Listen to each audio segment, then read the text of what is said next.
यह तस्वीर मोहम्मद मुइज्जू और चीन के राष्ट्रपति शी जिनपिंग की है।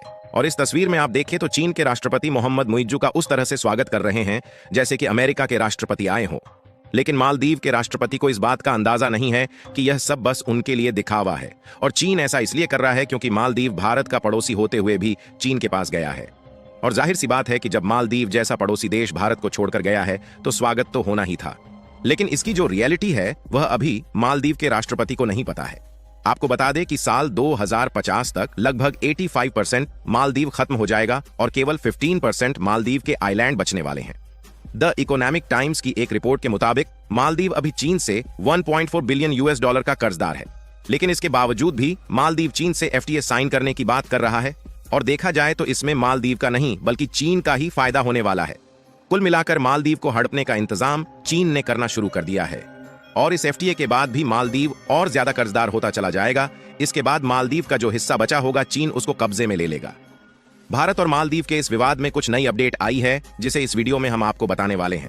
लेकिन आगे बढ़ने से पहले जिस तरह से भारत के लक्षद्वीप को मालदीव से भी अच्छा टूरिज्म सेक्टर बनाया जा रहा है, उसके लिए इस वीडियो को एक लाइक जरूर करें। साथ ही इसी तरह और भी नॉलेजेबल वीडियो पाने के लिए चैनल को सब्सक्राइब जरूर करें। अगर आप इस तस्वीर को देखेंगे तो मालदीव के राष्ट्रपति का स्वागत करने के लिए वहां के लोग झंडा लेकर खड़े हुए हैं। आपको बता दें कि मालदीव की जितनी नेटवर्थ भी नहीं है उससे ज्यादा तो अदानी ग्रुप का टर्नओवर है। लेकिन इसके बावजूद भी मालदीव को इसका अंदाजा नहीं हो रहा है कि जो सम्मान हो रहा है वह लेने के लिए हो रहा है या फिर देने के लिए। खैर, अगर देखा जाए तो मालदीव के राष्ट्रपति के बगल में उनकी वाइफ भी खड़ी हुई है और उनका स्वागत करने के लिए शी जिनपिंग की वाइफ भी वहां पर मौजूद है। मालदीव के राष्ट्रपति को लग रहा है कि अभी उनके लिए यह अच्छा है, लेकिन कभी ऐसी ही गलती श्रीलंका ने भी की थी और इस समय वह कर्ज की जाल में डूब रहा है। अगर आप ध्यान दें तो मालदीव के राष्ट्रपति का चीन में सम्मान नहीं हो रहा बल्कि इसमें भारत का सम्मान हो रहा है। और ऐसा चीन इसलिए कर रहा है क्योंकि चीन को इससे डर है कि भारत ही एशिया में इकलौता देश है जो आगे चलकर चीन को टक्कर दे सकता है। वहीं चीन मालदीव की अखंडता और संप्रभुता की रक्षा करने का दावा कर रहा है, जबकि अपने अगल बगल के लगभग 14 देशों के साथ सीमा साझेदारी कर चुका है। बिजनेस स्टैंडर्ड की एक रिपोर्ट के मुताबिक चीन ने मालदीव के साथ 20 एग्रीमेंट पर साइन किए हैं, और इसमें जो एग्रीमेंट किए गए हैं वह कुल मिलाकर भारत पर जो मालदीव की निर्भरता थी उसको पूरी तरह से हटाने के लिए किए गए हैं। आपको बता दें कि इस समय मालदीव में भारत के 77 सैनिक मौजूद है, और यह सैनिक मालदीव की इमरजेंसी सिचुएशन में रक्षा करने के लिए ही तैनात किए गए हैं। लेकिन चीन ने मालदीव के साथ मिलकर इसके खिलाफ भी एग्रीमेंट को साइन किया है, जिसमें चीन का दावा है कि वह पूरी तरह से उसकी मदद करेगा। यानी कि चीन चाहता है कि भारत के जो भी रिलेशन मालदीव के साथ है वह पूरी तरह से खत्म हो जाए। इसके अलावा भारत से मालदीव का जो सबसे बड़ा फायदा होता था वह था टूरिंग सेक्टर में, क्योंकि इस समय मालदीव में सबसे ज्यादा भारत के ही टूरिस्ट जाते थे। एक समय था जब चीन के टूरिस्ट मालदीव में एक बड़ी मात्रा में जाते थे और भारत 8वें नंबर पर हुआ करता था। लेकिन इस समय जब मालदीव और भारत का विवाद नहीं हुआ था तब तक भारत के टूरिस्ट एक बड़ी मात्रा में मालदीव घूमने के लिए जाते थे। और हम आपको पहले भी बता चुके हैं कि मालदीव की पूरी अर्थव्यवस्था केवल टूरिज्म सेक्टर पर ही टिकी हुई है। लेकिन मालदीव ने इसका भी निचोड़ निकालना शुरू कर दिया है, और चीन के साथ एक एग्रीमेंट में मालदीव में ज्यादा से ज्यादा टूरिस्ट को भेजने की बात की गई है, और चीन इसके लिए तैयार भी हो गया है कि हम ज्यादा से ज्यादा टूरिस्ट को मालदीव भेजेंगे। इसके अलावा चीन ने BRI यानी कि बेल्ट एंड रोड इनिशिएटिव के तहत $50 मिलियन इन्वेस्ट करके मालदीव आइलैंड में टूरिज्म सेक्टर में बढ़ावा देने की बात कही है।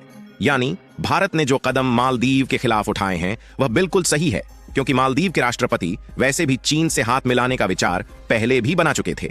यानी कि जब मालदीव चीन से हाथ मिला चुका है तो चीन ऐसे हथकंडे लगा रहा है कि जो मालदीव का भारत से संबंध है वह पूरी तरह से खत्म हो जाए। लेकिन मालदीव की सबसे बड़ी मूर्खता यह है कि वह चीन के साथ FTA एग्रीमेंट साइन कर चुका है। आपको बता दें कि इससे मालदीव का ही पूरी तरह नुकसान है और चीन का काफी बड़ा फायदा। FTA यानी कि फ्री ट्रेड एग्रीमेंट वह देश करते हैं जो आपस में बराबर हो, जिससे कि दोनों देशों के ट्रेड रिलेशंस और भी अच्छे हो सके। और जब पिछली बार चीन और मालदीव के बीच FTA साइन किया गया था तो उसमें चीन ने मालदीव को लगभग $451 मिलियन के एक्सपोर्ट किए थे, जबकि जो मालदीव से चीन को होने वाला एक्सपोर्ट था वह केवल $60,000 का था। यानी कि आप देख सकते हैं कि कितना बड़ा फायदा चीन मालदीव से FTA एग्रीमेंट के माध्यम से ले रहा है। लेकिन अभी भी मालदीव के मुइज्जू की अकल ठिकाने नहीं लगी है। और बात की जाए मुइज्जू जी का चीन के साथ हाथ मिलाने की, तो इसका सबसे बड़ा कारण यह है कि चीन के पास पैसा बहुत ज्यादा है, लेकिन जितनी मदद भारत ने मालदीव की करी है उतनी मदद चीन कभी नहीं कर पाएगा। क्योंकि भारत मालदीव का पड़ोसी होने के नाते हर परिस्थितियों में जल्द से जल्द मदद पहुंचाता है।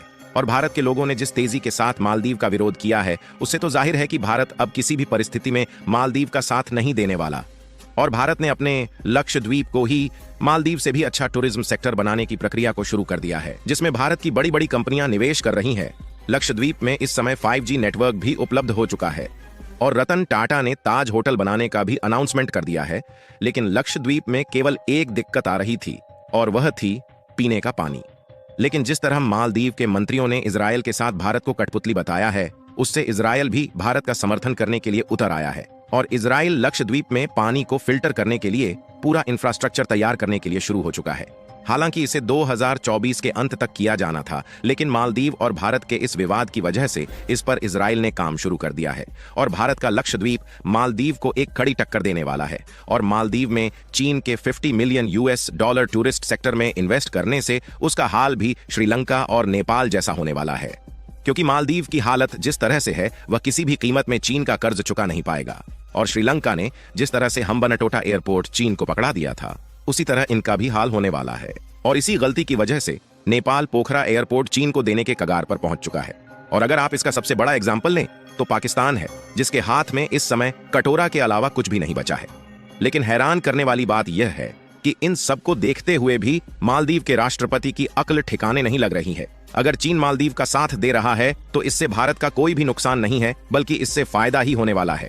और लक्षद्वीप को एक अच्छा टूरिज्म सेक्टर बनाने के लिए इस समय काम शुरू हो चुका है। बाकी आपको क्या लगता है कि भारत सरकार इस पर कोई नया एक्शन लेगी या नहीं? अपनी राय कमेंट में जरूर बताएं। और लक्षद्वीप की तैयारी जिस तेजी के साथ चल रही है, उसके लिए इस वीडियो को एक लाइक जरूर करें और इस वीडियो को अपने मित्रों तक शेयर करें ताकि उन्हें भी जानकारी मिल सके। और चैनल को सब्सक्राइब करके बेल नोटिफिकेशन को ऑल पर जरूर रखें। वीडियो को अंत तक देखने के लिए धन्यवाद।